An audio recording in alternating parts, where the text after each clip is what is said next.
भारत माता की, भारत माता की, भारत माता की। માં અંબાના ચરણોમાં આવીને ગુજરાતની આ પહેલી ચૂંટણી સભા સંબોધન કરવાનો મને સૌભાગ્ય મળ્યું છે. હવે મૂકો ભાઈ, બહુ થઈ ગયું.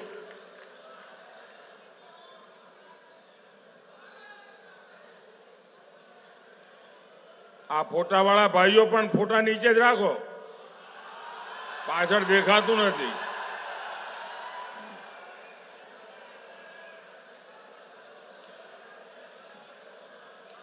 દીકરીને કહો ભાઈ ફોટો નીચે લઈને બેસે શાંતિથી.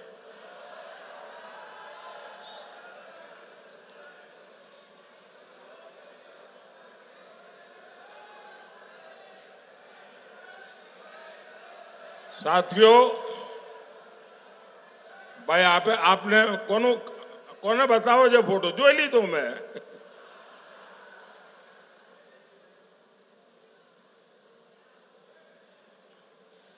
સાથીઓ, ગુજરાતની ધરતીએ મને જે સંસ્કાર આપ્યા, જે શિક્ષણ આપ્યું અને ખૂબ લાંબા સમય સુધી મને મુખ્યમંત્રી રાખીને આપે જે મને અનુભવ કરવાની તક આપી, એ બધું આજે મને દિલ્હીમાં લેખે લાગે છે.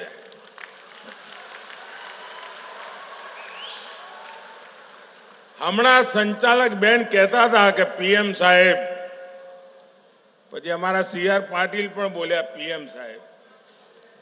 આ પીએમ તો બધા દિલ્હીમાં હોય, તો આપણા નરેન્દ્રભાઈ આવ્યા છીએ.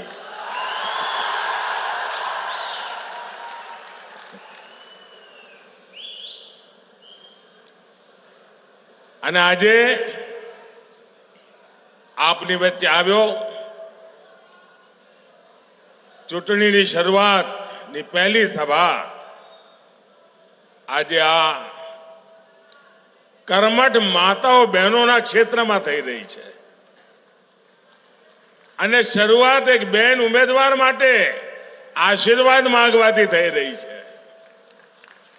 મારા માટે ગર્વની વાત છે. ઘણું બધું મારે કહેવાનું છે, પણ શરૂઆતમાં જરા હિન્દીમાં બોલીશ અને પછી આપણે ગુજરાતીમાં વાતો કરીશું. પહેલા તો આજે ગુજરાતનો સ્થાપના દિવસ, અને ગુજરાતનો સ્થાપના દિવસ આપણા બધા માટે નવા સંકલ્પનો દિવસ, નવી ઉર્જા માટેનો દિવસ. અને એ નિમિત્તે આ વખતે આપણે સંકલ્પ લઈએ 1 મે કે વિકસિત ભારત બનાવવા માટે વિકસિત ગુજરાત બનાવવામાં અમે કોઈ કમી નહીં રહેવા દઈએ.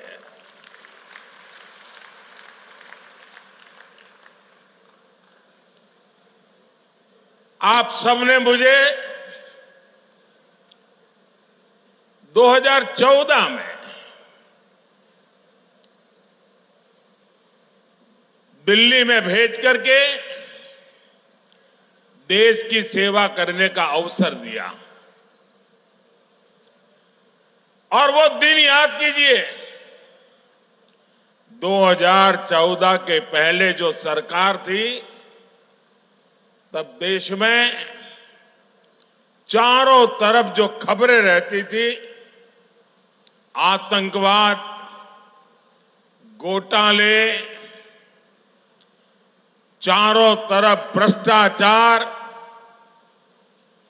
सारे नीति निर्णय ठंडे बस्ते में पड़े थे. देश निराशा की गर्त में डूब गया था. देश का नौजवान ये सोच रहा था कि मेरा भविष्य का क्या होगा, और ऐसे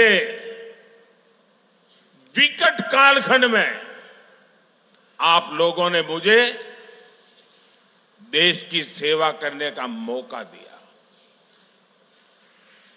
और जैसा आपने मुझे ट्रेनिंग दी थी, जैसी आपने मुझे शिक्षा दी थी, मैंने मेहनत करने में कोई कमी नहीं रखी। पल पल देशवासियों के नाम, पल पल देश के नाम, आपके नाम। और मैंने कोशिश की कुछ संकट भरी स्थिति से देश को बाहर निकालूं, सामान्य मानवीय की उम्मीदें पूरी करूं। आप मेरे गुजरात के भाई बहन, आप मुझे करीब 25 साल से सरकार में काम करते हुए देखा है, और आप भी कह सकते हैं कि जिस अपेक्षा से आपने भेजा था, जिस आशा से देश ने मुझे बिठाया था, उसको पूरा कर करके एक नया विश्वास जगाने में मां अंबा ने हम पर सब पर कृपा की है, और आज देश एक नए विश्वास के साथ आगे बढ़ा। 2019 में हर कोई मानता था कि दोबारा तो सरकार बन ही नहीं सकती है, और सरकार न बने इसके लिए दुनिया भर के खेल भी चले थे। लेकिन 2019 में दोबारा आपने मुझे अवसर दिया, एक मजबूत सरकार का मैंडेट दिया, और मैं फिर से एक बार देश की सेवा में खपने लगा। ये 2024 का चुनाव, ये 2024 के चुनाव में मेरे 20, 22, 25 साल के अनुभव को लेकर के आया हूं। 10 साल मैंने देश को चलाया है जिस प्रकार से, और देश जो नई ऊंचाई पर पहुंचा है, और देश के सामर्थ्य को मैंने भली भांति जाना है, समझा है। उस सामर्थ्य से मैं पुजारी बन गया हूं, और देश के उस सामर्थ्य के आधार पर मैं गारंटी लेकर के आया हूं। गारंटी ऐसे नहीं दी जाती, बहुत बड़ी हिम्मत लगती है।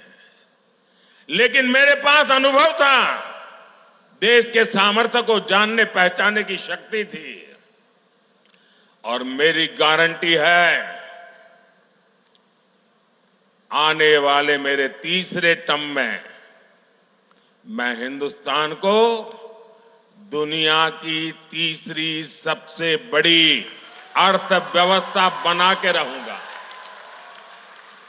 और जब देश तीसरी सबसे बड़ी अर्थव्यवस्था बनेगा, तब उसकी समृद्धि, उसका सामर्थ्य, उसका लाभ वर्तमान पीढ़ी को भी मिलेगा, और आपकी आने वाली पीढ़ी को भी मिलेगा। और ये काम की गारंटी लेके मोदी आया है। तीसरी बार सरकार जब बनेगी, 4 जून को नतीजे आएंगे। 100 दिन में क्या करना, वो प्लान मैंने अभी से तैयार करके रखा है। आप गुजरात वाले जानते हैं, मैं जब भी यहां चुनाव में जाता था, तो चुनाव के बाद क्या करूंगा तय करने में लग जाता था। और पहले 100 दिन में भाजपा सरकार क्या काम कर सकती है, वो हमने दिखाया था। नर्मदा गेट से लेकर के सारे फैसले मैंने कर लिए थे, आपको याद होगा। ऐसे ही तीसरे कार्यकाल में गरीब कल्याण, किसान कल्याण, और उनके लिए विकास के लिए नए निर्णय, नई गति, नया संकल्प लेकर के हम आने वाले हैं। और इसलिए आपको इस बार पहले से ही कहीं अधिक एकजुट होकर हर बूथ पर कमल खिलाना है। और मेरी गुजरात बीजेपी वालों से और गुजरात के मेरे भाई बहन से सिर्फ सबकी सब लोकसभा की सीटें जीत करके मैं संतुष्ट होने वालों में से नहीं हूं। इतना तो मेरा हक बनता है ना। આટલો તો મારો હક બને કે ના બને? અને એટલે ખાલી બધી સીટો જીતવી જેવું નહીં, આપણે તો બધા પોલિંગ बूथ जीतवा है। और इस पोलिंग बूथ जीतने की सफलता ही बनासकांठा से बहन रेखाबेन चौधरी और पाटन से भाई भरत सिंह डाभी वो विजयी होकर के दिल्ली आएंगे, आपके आशीर्वाद से आएंगे। और आप जब उनको एक वोट देंगे तो वोट उनको जाएगा इतना नहीं है, वो वोट सीधा सीधा मोदी को जाएगा। और जब वो वोट मोदी को जाएगा मतलब गारंटी पक्की हो जाएगी। भाइयों बहनों, मैं आज गुजरात के लोगों को सैल्यूट करूंगा। उन्होंने अपनी सूझबूझ से यहां कभी भी अस्थिर सरकार नहीं आने दी। आप किसी शॉर्ट टर्म प्रलोभन में नहीं पड़े। देश के कई राज्यों में राजनीतिक अस्थिरता ने उनका बहुत नुकसान किया है। राजनीतिक अस्थिरता ने उद्योगों को नहीं पनपने दिया। राजनीतिक अस्थिरता ने इन राज्यों को बड़े विजन के साथ काम नहीं करने दिया। आपने गुजरात को इन सब से बचा कर रखा है। इसलिए आपने एक बार कांग्रेस को गुजरात से हटाया तो फिर उसको पैर नहीं रखने दिया। साथियों, आज भी कांग्रेस के पास न मुद्दे हैं और न ही कोई विजन है और न ही उनके पास कोई काम करने का जज्बा है। आप याद कीजिए 2014 में जब मैं पहली बार लोकसभा के मैदान में आया तो 2014 में कांग्रेस के मुद्दे क्या थे? तब कांग्रेस ने यही चला, ये चाय वाला क्या करेगा, ये गुज्जू क्या करेगा, ये उसको गुजरात की समझ है, देश की क्या समझ है, ये दाल भात खाओ वाला क्या करेगा, यही चलता था। कांग्रेस की सभा में चाय की कितली लेकर के बेची जाती थी, देखो ये मोदी आया, ये मेरी मजाक उड़ाई जाती थी। लेकिन देश ने उनकी हरकतों को ऐसा जवाब दिया जो कभी 400 सीट लेकर के बैठते थे वो 40 पर आ गए।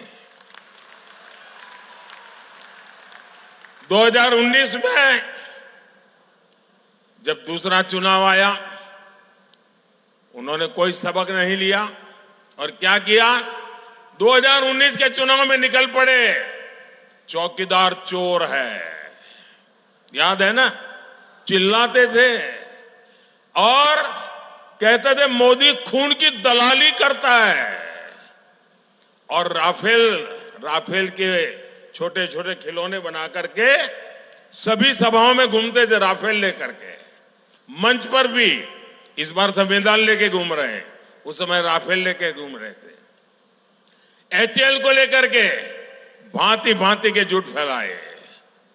जनता ने फिर एक बार उनकी स्थिति ऐसा पैदा कर दी कि वो अधिकृत रूप से विपक्ष भी नहीं बन पाए। इतना हाल उनका खराब कर दिया। साथियों, 2019 के बाद इन्होंने मोदी का अपमान करने का अभियान और तेज कर दिया। कांग्रेस के शहजादे ने गर्व के साथ पूरे मोदी समाज को, पूरे ओबीसी समाज को चोर कह दिया। मोदी क्योंकि गुजरात से है इसलिए पूरे देश में गुजरातियों के विरुद्ध नफरत फैलाने की एक भी मौका नहीं छोड़ा जा रहा है। ये नहीं रुके, इन्होंने मेरे माता पिता पर भी भला बुरा कहने में पीछे नहीं रहे। भाइयों और बहनों, अब 2024 में कांग्रेस और इंडी गठबंधन ऐसा झूठ लेकर के फिर से एक बार मैदान में आए हैं और उनकी जो इकोसिस्टम है वो भी उस झूठ को हवा दे रही है। संविधान दिखाते हैं, आरक्षण ले लेंगे इसका डर दिखाते हैं, पूरी तरह मनगढ़ंत गपबाजी, यही उनका काम है।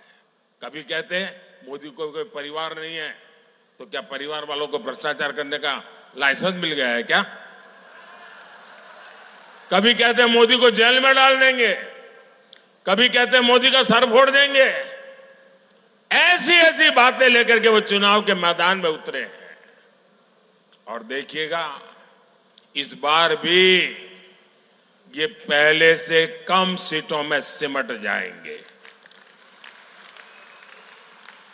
साथियों, अभी चुनाव के 2 चरण पूरे हुए हैं। पहले चरण में इंडी गठबंधन पस्त पड़ा और दूसरे में ध्वस्त हो गया। यहां पड़ोस में राजस्थान का चुनाव पूरा हो गया है। राजस्थान में उनको 1 सीट मिलने की संभावना नहीं बची, 1 नहीं, ये हाल है इनकी।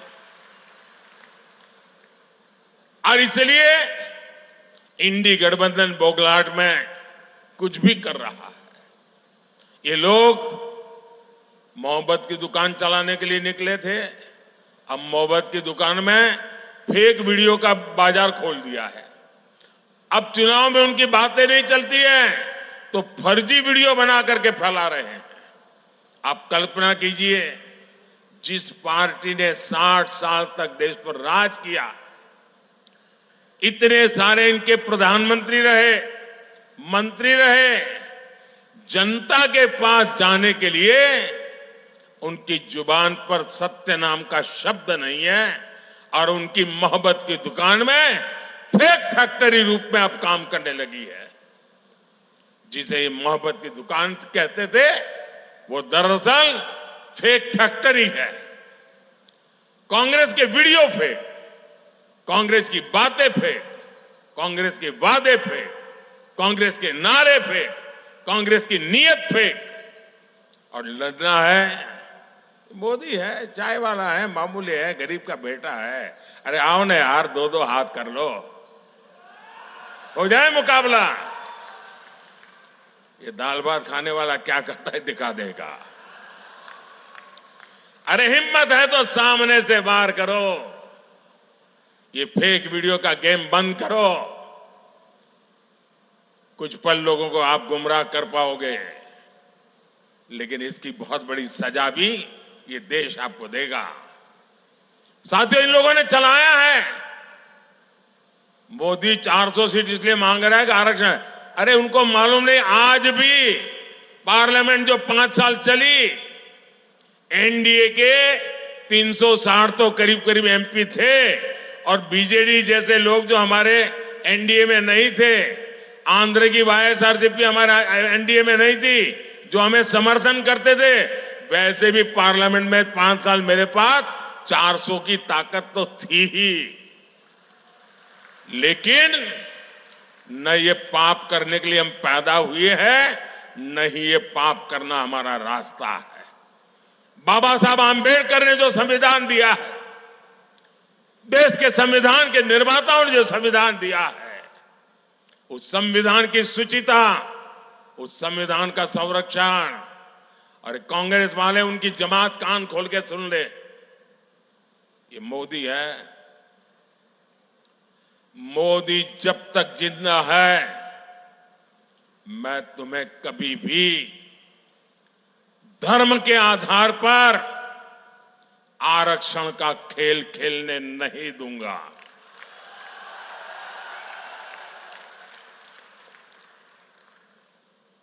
एससी, एसटी, ओबीसी और सामान्य वर्ग के गरीब, उनको जो आरक्षण मिला है, संविधान के तहत मिला है, बाबा साहब आंबेडकर के आशीर्वाद से मिला है, उसमें रत्ती भर भी कोई लूट नहीं सकता है।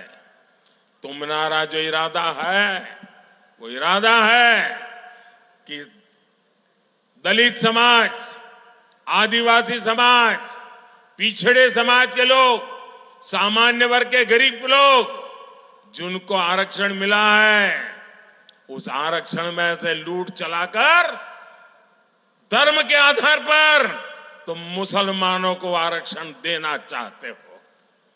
मैं आज कांग्रेस के शाहजादे को, कांग्रेस पार्टी को और कांग्रेस के सारे गाजे बाजे बजाने वाली जमात को चुनौती देता हूं। मैं उनको चुनौती देता हूं, अगर उनमें हिम्मत है तो घोषणा करें कि वे कभी भी धर्म के आधार पर न आरक्षण का दुरुपयोग करेंगे, न संविधान में खिलवाड़ करेंगे, न ही धर्म के आधार पर किसी को आरक्षण देंगे। घोषणा करो, हिम्मत हो तो। नहीं करेंगे, क्योंकि दाल में कुछ काला है। मैं डंके की चोट पर कहता हूं उनको, और मैं दुनिया और देश के सामने रिकॉर्ड पे कह रहा हूं, भारतीय जनता पार्टी को जब तक बीजेपी है, जब तक मोदी है, बाबा साहब आंबेडकर ने, भारत के संविधान ने एससी, एसटी, ओबीसी और सामान्य वर्ग के लोगों को जो आरक्षण दिया है, उसकी पूरी रक्षा की जाएगी। उस पर कोई कभी चोट नहीं आने दी जाएगी। और जो लोग धर्म के आरक्षण नाम पर देना चाहते हैं, वो घोषित करें, क्योंकि उन्होंने आंध्र में प्रयोग कर चुके हैं, वे कर्नाटका में प्रयोग कर रहे हैं।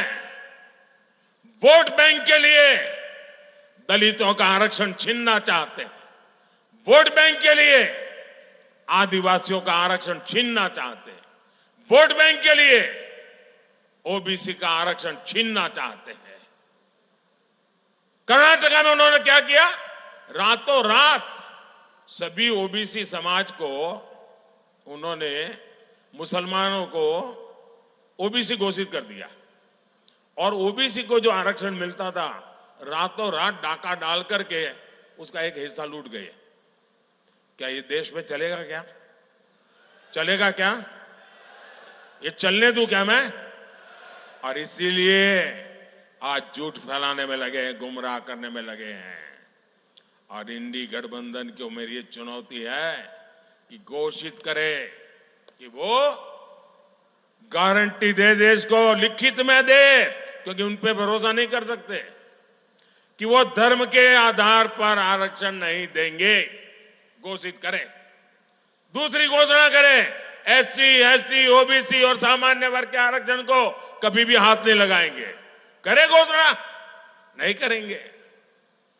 मैं जानता हूं ये कभी भी ऐसा लिखकर नहीं दे पाएंगे। और देखना आप, मीडिया का उनकी जो जमात है ना, जो उनके गाजे बाजे बजाते हैं, वो मेरी इस चैलेंज को ही दबा देंगे, क्योंकि उनकी रक्षा में लगे हैं। પણ ભાઈઓ, તમે ગુજરાતીઓ મને મોટો કર્યો છે ને તમે ચિંતા કરો? હા, એમનો ખેલ પૂરો જ આ વખતે।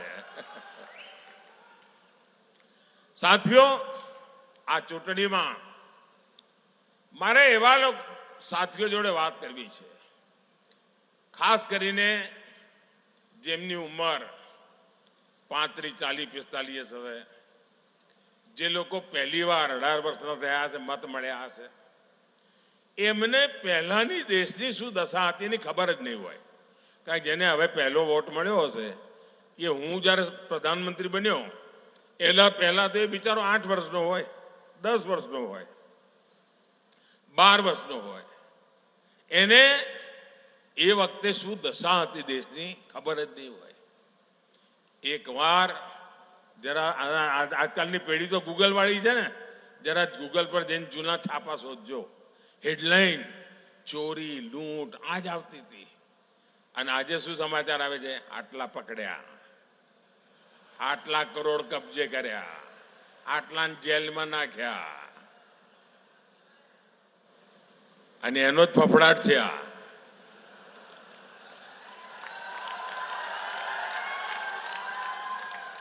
તમે મને કહો ભાઈ, આ દેશના લોકોની કાળી મજૂરી કરીને જે ટેક્સ આપ્યો હોય એને હું લૂંટવા દઉં? લૂંટવા દેવાય? અને આ લૂંટારાઓને ઠીક કરવા જોઈએ કે ના કરવા જોઈએ? હવે હું એક કામ કરું છું, મારા વાળ ખેંચે છે.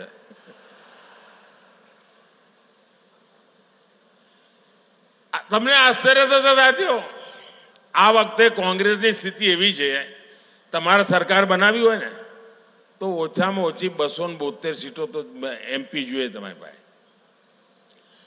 અમારી સિવાય, ભાજપ સિવાય આ દેશમાં એક પણ પોલિટિકલ પાર્ટી, કોંગ્રેસ પણ 272 લડાવતા જ નથી. બોલો, એટલે તમે 272 લડાવતા નથી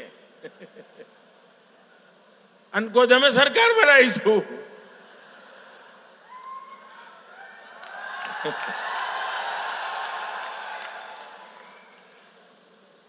આજે તો એમની સ્થિતિ એવી છે કે આ એમનો જે શાહી પરિવાર છે ને, દિલ્હીમાં રહે છે,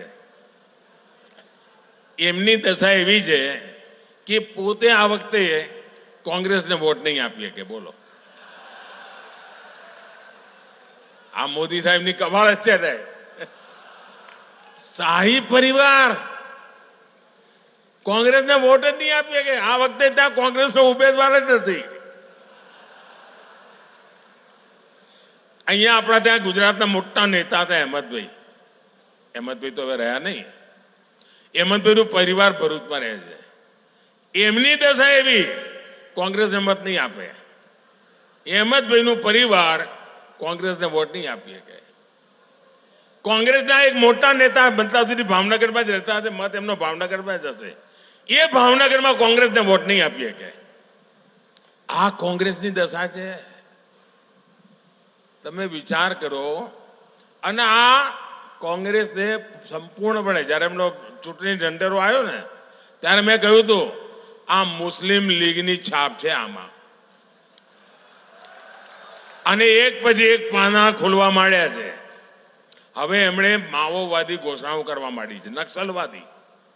એમણે કહ્યું છે હવે એમણે પાર્ટી તો બરબાદ કરી, હવે હું તો મર્યો તને મારું, એ મૂડમાં દેશને બરબાદ કરવા નીકળ્યા છે.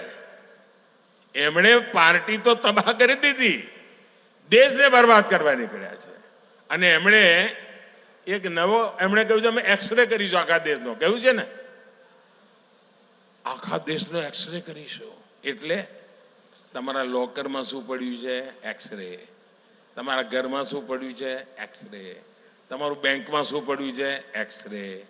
તમારા ત્યાં કઈ દાગીનો બાજરાના કે જવારના ડબ્બામાં રાખી મૂક્યો હોય, એક્સરે. પછી લૂંટી લેવાનું.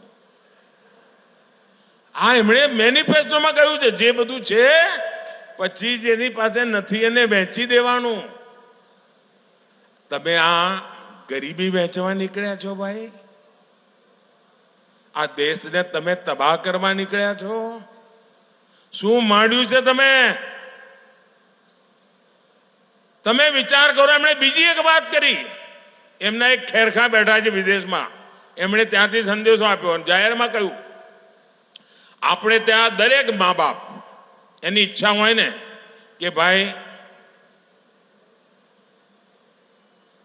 મૃત્યુ પછી સંતાનોને કંઈ ને કંઈ આપીને જવું. દરેક મા બાપની ઈચ્છા હોય કે ના હોય? કોઈ મા બાપ એવું હોય કે હું તો દેવું કરીને જઈશ, છોકરા ભરશે, એવો કોઈ મા બાપ હોય ભાઈ? એકે મા બાપ એવા હોય? બધા મા બાપ કંઈ ને કંઈ બચત કરે કે ના કરે? છોકરાઓ માટે આપીને જવાનો વિચાર કરે કે ના કરે? હવે કોંગ્રેસ વાળાએ એના ઉપર દોરો નાખ્યો છે અને એમણે જાહેર કર્યું છે કે હવે તમે જે બચાવ્યું હોય એ તમે તમારા સંતાનોને નહીં આપી શકો. એમાંથી અડધા કરતા વધારે કોંગ્રેસની સરકાર બનશે તો તમારી પાસેથી ટેક્સ રૂપે લઈ લેશે. 55% ટેક્સ નાખશે. એટલે માનો કે તમારી પાસે 10 એકરનું ખેતર છે અને તમે છોકરાને, સંતાનોને 10 એકર આપીને જવા માંગો છો, તો તમારા 5 એકર સરકારમાં ગયા ને 5 એકર રહ્યા. આ કાયદો લાવવાના છે. તમારી પાસે 2 ભેંસ હોય તો 1 ભેંસ કોંગ્રેસ વાળા કહે છે સરકારમાં આપી દો, 1 તમારા છોકરાને આપવાની. કેમ? તો અમારે 1 ભેંસ અમારી વોટ બેંકમાં આપવાની છે. આ કાયદેસર લાવવા મેનિફેસ્ટોમાં લખ્યું છે. બોલો, આ હિંમત એમની. હવે આ દેશના નાગરિકને આપણે સમજાવવું જોઈએ કે ના સમજાવવું જોઈએ? ભાઈ, અમે તો તમારી તાકાત વધારવાનું કામ કરી રહ્યા છે. એ તમે ભેગી કરેલી તાકાતને લૂંટવાનું કામ કરવાનું વિચારી રહ્યા છે ભાઈઓ. અને એટલા માટે મારી આપ સૌને વિનંતી છે કે આ કોંગ્રેસથી ચેતતા રહેજો. આ લોકોએ જે એમના બધા પાપો શરૂ કર્યા છે, જે ફર્સ્ટ ટાઈમ વોટર છે, એમને ખબર નહીં હોય. ગુજરાતમાં એક જમાનો હતો 30-35 ના, એમને ખબર નહીં હોય. સાંજે વાળું કરતી વખતે વીજળી નહોતી આવતી ભાઈ. આપણા બનાસકાંઠામાં પાણી ન મળે. પાણી મહેમાન કહેતી જઈએ ને તો રાત રોકાવતા ને ચિંતા થાય કે સવારે નાહવા માટે ડોલ પાણી લાવીશું ક્યાંથી. એવા દિવસો હતા. આજે આપણે ત્યાં અનારની ખેતી થવા માંડી અને આલુની ખેતી, બટાકાની ખેતીમાં તો ક્યાંય પહોંચી ગયા.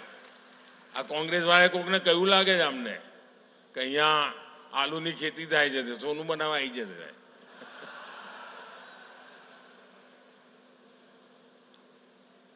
આપણે ત્યાં જે બદલ આવ્યો છે ને ભાઈઓ, હવે મને કહો, આપણે ત્યાં પાલનપુર વંદે ભારત પહોંચી ગઈ. પહોંચી કે ના પહોંચી? જે રીતે આપણે વિકાસના કામો કરી રહ્યા છીએ, સુજલામ સુફલામ યોજના બનાવી, પાણી પહોંચાડ્યું, 4 કરોડ લોકોના જીવનમાં બદલાવ આવ્યો કે નહીં આવ્યો? નળથી જળ. નહીં તો આપણે ત્યાં અહીંયા ઉત્તર ગુજરાતમાં તો માથે બેડલા લઈને 3-3, 4-4 કિલોમીટર જવું પડતું. આપણી માતાઓ બહેનોનો અડધો દાડો પાણીમાં જ જતો. આ બધામાંથી આપણે બહાર લાયા. એના માટે કાળી મજૂરી કરી જ ભાઈ. એટલે જે જૂની પેઢીના લોકો છે એની બધી ખબર છે, પણ આ જે 40 થી નીચેના જે છે ને, એ બધાના જૂની ખબરો નથી ભાઈ. એટલે યાદ કરાવવું પડે કે આપણે એવા દિવસો નથી લાવવાના. વાર તહેવારે આપણે ત્યાં ઉલ્લડ થતા હતા ભાઈ. આપણે ત્યાં છોકરું જન્મે ને તો કાકાનું નામ ના આવડે, મામાનું નામ ના આવડે, પણ કરફ્યુ બોલતા આવડે. કરફ્યુ જ જોયો હોય એને. 1 વર્ષનું થાય ત્યાં સુધી તેને 3 કરફ્યુ જોયા હોય. એવા દિવસો હતા. આજે કરફ્યુનું નામો નિશાન નથી અને સુખ ચેનથી બધા સાથે મળીને જીવે છે. એ આપણું ગુજરાત છે. ભાઈઓ બહેનો, શિક્ષણમાં મને યાદ છે, હું જ્યારે કન્યા કેળવણી માટે કામ 2002માં જ્યારે નવો મુખ્યમંત્રી બન્યો હતો, કન્યા કેળવણી ચિત્ર બનાસકાંઠાનું નામ સૌથી નીચે આવે. આજે એમાંથી મોટી ક્રાંતિ થઈ અને આધુનિક શિક્ષણની દિશામાં મારું બનાસકાંઠા આગળ વધવા માંડ્યું ભાઈઓ. બાળકો નિશાન નહોતા જતા, આજે જવા માંડ્યા. એટલા મને ઉચ્ચ શિક્ષણ તરફ જવા માંડ્યા. કહેવાનો મારો તાત્પર્ય એ છે ભાઈ કે ગુજરાતે વિકાસ જે કર્યો છે એની પાછળ એક વિઝન રહ્યું છે, એક લાંબા ગાળાની મહેનત રહી છે અને એના પરિણામે આજે આપણું ગુજરાત આગળ વધ્યું છે. મારી સૌ મતદાતાઓને વિનંતી છે, સૌ મારા વહાલા નાગરિક ભાઈઓ બહેનોને વિનંતી છે, આપણે તો બનાસકાંઠાના લોકો ધૂળની ડમરીઓમાં મોટા થયા જ બે. આપણે તો ગરમીને ઓગાળી દીધી એવા લોકો છીએ. ગમે તેટલી ગરમી હોય, મતદાન વધવું જોઈએ. વધુમાં વધુ મતદાન થાય અને જૂના બધા રેકોર્ડ તૂટવા જોઈએ. તોડશો તો ભારતીય જનતા પાર્ટીને ભવ્ય વિજય અપાવજો. ગુજરાતની બધી સીટો જીતાડજો. આપણી 2 સીટો અહીંયા જે ભેગા થયા છે બધા જીતાડજો. પાક્કો? બોલો ભારત માતા કી, ભારત માતા કી, ભારત માતા કી.